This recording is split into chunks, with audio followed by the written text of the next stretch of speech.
The word for today, how Jesus dealt with sin. The scribes and Pharisees brought to him a woman caught in adultery. They said to him, "Teacher, Moses in the law commanded us that such should be stoned. But what do you say?" Jesus stooped down and wrote on the ground with his finger, as though he did not hear.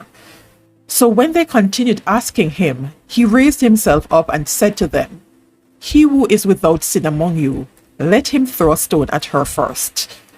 When Jesus had raised himself up and saw no one but the woman, he said to her, "Woman, where are those accusers of yours? Has no one condemned you?" She said, "No one, Lord." And Jesus said to her, "Neither do I condemn you. Go and sin no more." John 8:3-7 and 10-11.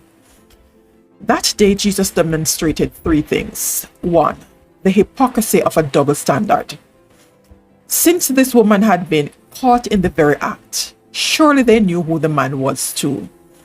There is still a double standard today that looks down on a woman because of her past while excusing a man by saying he was just sowing his wild oats.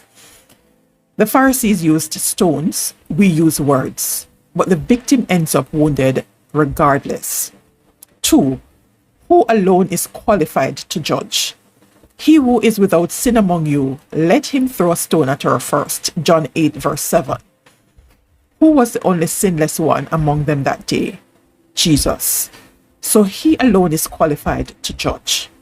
3. You can rise above your past. Go and sin no more. John 8:11.